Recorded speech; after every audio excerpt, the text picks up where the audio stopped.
Salut à tous, c'est Méline et aujourd'hui on se retrouve pour une nouvelle vidéo. Bon, je vous avais demandé sur Instagram et en commentaire YouTube de me poser des questions au sujet de Kimiko, des poneys, de Oni, enfin bref, tout ce que vous voulez. Et donc c'est parti, je vais y répondre.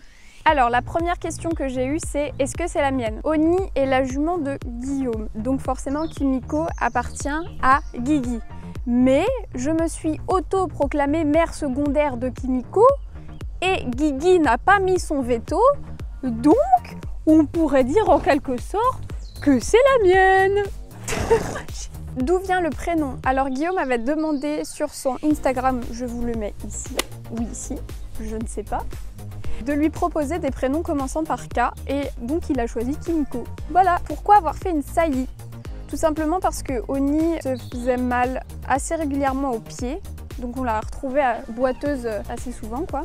Donc Guigui s'est dit, étant donné que je ne peux plus la monter, on va lui faire un petit poulain. Et au final, Kimiko est née pendant le confinement, donc c'était parfait. Oh bébé! Qui est son papa et pourquoi l'avoir pris? Alors, on a pris Classique Bois Margot. Si vous ne savez pas qui est Classique, c'est un cheval de saut d'obstacle. Il a environ 1,3 million de gains. Donc en tout, dans sa carrière, il a gagné 1,3 million de gains et c'est juste énorme. Ensuite, c'est un vice-champion du monde par équipe aux Jeux mondiaux. Il a la médaille d'or par équipe de la finale des Coupes des Nations de Barcelone et il est monté par le célèbre Simon Delestre. En gros, ce qu'on a trouvé chez lui, c'est qu'il avait de la force, un bon passage de dos, qu'il avait quand même des beaux fessiers.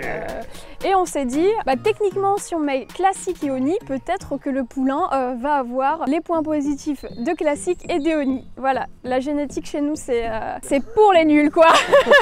C'est techniquement, si lui, il a ça et elle a ça, plus, ça va faire un plus. Donc, on verra bien plus tard, mais pour l'instant, on a joué la carte de la génétique pour les nuls et puis on verra ce que ça donne. Surtout, on a choisi Classique aussi pour son toupet, chose que Oni n'a pas.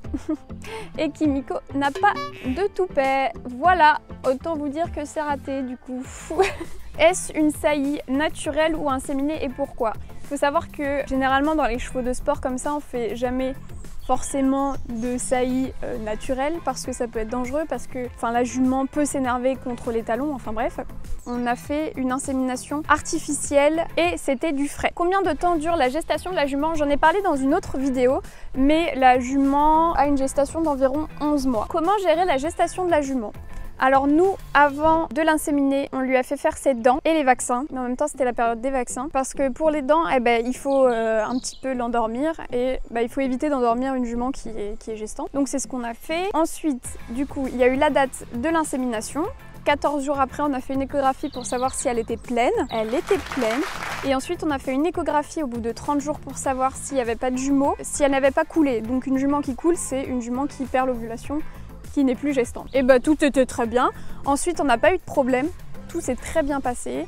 À part... calme-toi là-haut!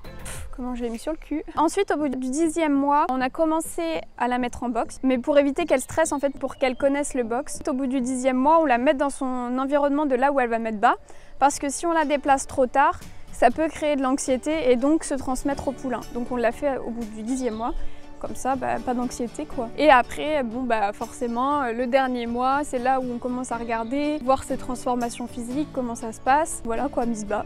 En soi, c'est pas très complexe la gestation. Comment la jument a vécu la gestation? Alors justement, zéro complication, très bien. Le dernier mois, c'était super difficile pour elle parce qu'elle a eu des contractions. Elle était HS, elle dormait debout, mais pas comme un cheval quand il se repose. C'est vraiment, elle était fatiguée. Elle avait le ventre qui touchait le sol, presque. C'était pas compliqué, mais c'était surtout fatigant pour la jument. Combien de temps dure une mise bas? Généralement, c'est entre 15 et 30 minutes. Oni, elle a mis 30 à 40 minutes parce que Guillaume a dû l'aider, elle n'arrivait pas à expulser le poulain. Quelle méthode as-tu utilisée pour détecter la mise bas? Il faut savoir qu'il y a plein de méthodes.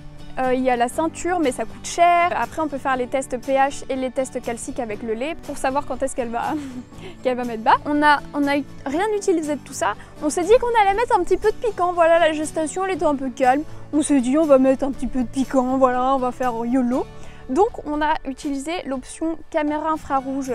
C'est-à-dire que 2 semaines avant la mise bas, on s'est amusé à faire des tours de garde. C'est-à-dire qu'il y avait Guigui, il y avait moi, il y avait ses frères et il y avait ma maman. Donc imaginons Moi j'avais 2 à 5, Guigui avait juste après. Enfin bref, du coup, on s'est changé un petit peu les rôles. Au bout de 2 semaines, c'est fatigant.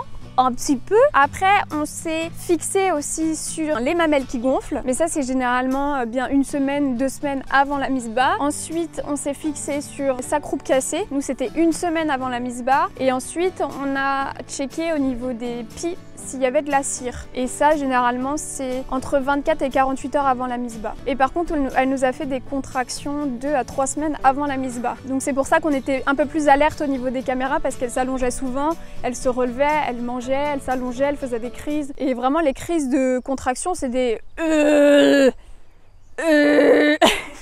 Et donc le 29 avril, c'est le frère de Guillaume qui regardait la caméra et il a vu des petites pattes dépasser de la vulve d'Oni. Il a appelé Guillaume en enfant et c'était le moment de la mise bas.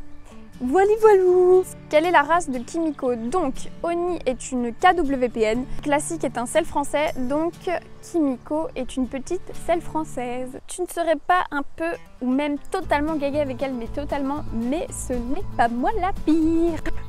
Autant vous dire que le petit Guigui, niveau gaga, on est ici et moi je suis là. Sans embûche ce début de vie, bah franchement c'était nickel, zéro problème, tout va bien. Juste la complication à la mise bas, mais ça c'est pas vraiment des complications, il fallait juste un petit peu tirer dessus. Mais sinon zéro problème, elle va bien, elle est en pleine forme, malgré ses nombreuses chutes, ses nombreuses conneries. Elle va très bien. Quel est son caractère? Comment vous dire que sur une échelle des poulains de gentil à chiant, on a dépassé le chiant. Non, franchement, elle a juste un caractère bien trempé. Donc c'est-à-dire que quand elle a envie de câlin, elle vient, elle est très câline, mais dans sa tête, il y a un petit interrupteur quand il se met en place. Et quand on lui fait des câlins et qu'elle a plus envie, bon, elle va peut-être se mettre debout, ou elle va peut-être jeter ses petites patounes, ou elle va montrer qu'on l'a fait chier, ou... Voilà quoi, elle sait ce qu'elle veut, c'est une jument, bah c'est une fille quoi, elle sait ce qu'elle veut, voilà quoi, merde. Elle est trop mimi. Elle est trop mignonne par contre. Juste pour elle, je suis en train de construire une carrière quand même. Hein. Allez, casse-toi. Vous vous rendez compte?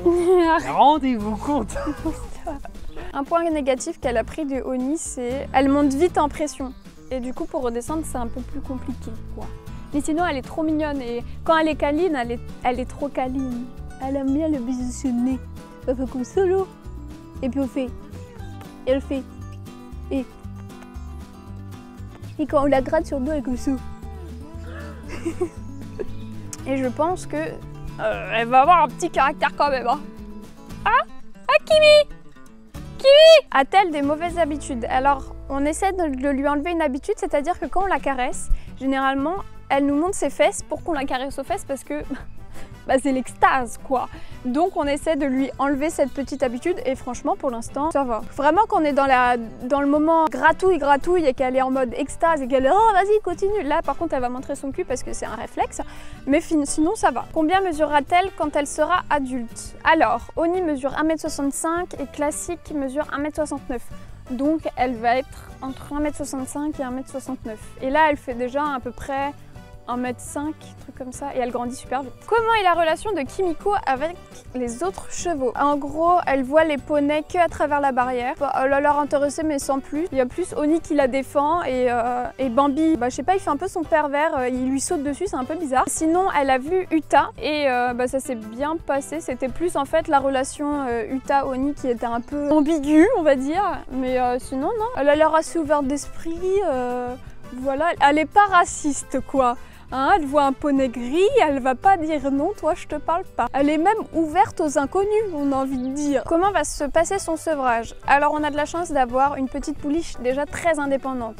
Donc je pense que déjà le sevrage va se passer assez naturellement. Normalement dans la vie sauvage c'est plus vers les 10 mois. Donc à 8 mois on va commencer déjà à les séparer tranquillement et puis quand ça sera bon ils seront avec d'autres poneys quoi. Mais dans tous les cas je pense que Kimiko va faire ça toute seule parce que clairement là elle commence déjà à faire sa life alors qu'elle a que 1 mois.